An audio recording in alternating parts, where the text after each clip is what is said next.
അഖിലേന്ത്യാ തലത്തിൽ ഒന്നാമതായിരുന്ന കേരള മോഡൽ ആരോഗ്യവകുപ്പ് ഇന്ന് അനാഥമായി കുത്തഴിഞ്ഞു പോയെന്ന് കോൺഗ്രസ് പ്രവർത്തക സമിതി അംഗം രമേശ് ചെന്നിത്തല.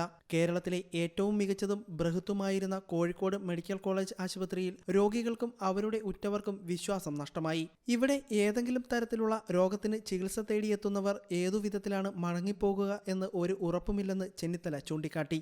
വയറ്റിൽ ശസ്ത്രക്രിയ നടത്തിയ യുവതിയുടെ വയറ്റിൽ കത്രിക വെച്ച് തുന്നിക്കെട്ടിയ സംഭവം കോളിളക്കം സൃഷ്ടിച്ചിരുന്നു. ഇതേക്കുറിച്ചുള്ള കേസും പരാതിയും ഇപ്പോഴും തുടരുകയാണ്. കോഴിക്കോട് മെഡിക്കൽ കോളേജ് ആശുപത്രിയിൽ ശസ്ത്രക്രിയ കഴിഞ്ഞ മറ്റൊരു യുവതിയെ ആശുപത്രി ജീവനക്കാരൻ പീഡനത്തിന് ഇരയാക്കിയെന്ന പരാതി ഞെട്ടലോടെയാണ് നമ്മൾ കേട്ടത്.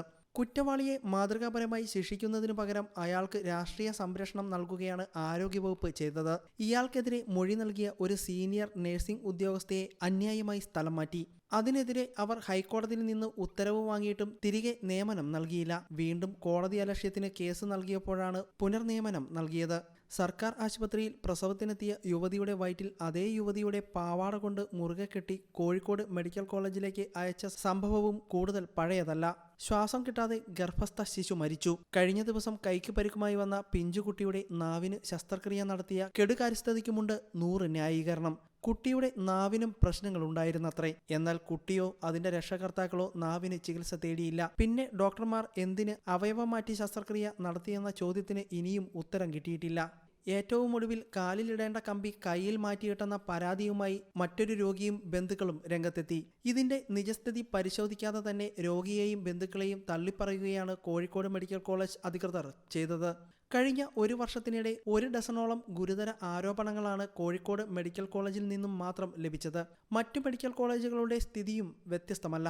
മതിയായ ചികിത്സ ലഭിക്കാതെയും അവഗണിക്കപ്പെട്ടും പീഡനങ്ങൾ വരെ സഹിച്ചുമാണ് രോഗികൾ സർക്കാർ മെഡിക്കൽ കോളേജുകളിൽ കഴിയുന്നത്.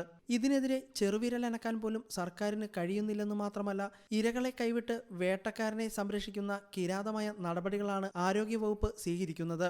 മഴക്കാലത്തിന് മുന്നോടിയായ വേനൽ മഴ കനത്തതോടെ സംസ്ഥാന വ്യാപകമായി പകർച്ചപ്പനിയും മറ്റ് രോഗങ്ങളും പെരുകുകയാണ്. ഇതിനെതിരെ ഒരു നടപടിയും ആരോഗ്യവകുപ്പ് സ്വീകരിച്ചിട്ടില്ല. മഴക്കാലപൂർവ്വ ശുചീകരണ പരിപാടികൾ പോലും മുടങ്ങിക്കിടക്കുകയാണ്. പ്രാഥമിക ആരോഗ്യ കേന്ദ്രങ്ങൾ മുതൽ അവശ്യ മരുന്നുകളടക്കം കടുത്ത ക്ഷാമം നേരിടുന്നു. കേരളത്തിലെ മെഡിക്കൽ കോളേജുകളിലടക്കം നേരിടുന്ന ഗുരുതരമായ ചികിത്സാ പിഴവുകൾ സംബന്ധിച്ച് നിഷ്പക്ഷമായ അന്വേഷണം നടത്താൻ മുഖ്യമന്ത്രി തയ്യാറാവണം. കോവിഡ് കാലത്ത് ദിവസേന പത്രസമ്മേളനം നടത്തി കാര്യങ്ങൾ വിശദീകരിച്ച മുഖ്യമന്ത്രി ആരോഗ്യ മേഖലയിലെ കൊടും കൊള്ളയ്ക്കാണ് അന്ന് മറ പിടിച്ചത്. കേരളത്തിലെ സർക്കാർ ആശുപത്രികൾ കെടുകാര്യസ്ഥതയുടെ പര്യായമായിട്ടും മുഖ്യമന്ത്രി മിണ്ടാതിരിക്കുന്നത് ഈ കെടുകാര്യസ്ഥതയ്ക്ക് തന്റെ കൂടി മൗനസമ്മതമുണ്ടെന്ന് സമ്മതിക്കുന്നതിന് തുല്യമാണെന്നും ചെന്നിത്തല പറഞ്ഞു. News desk you talk.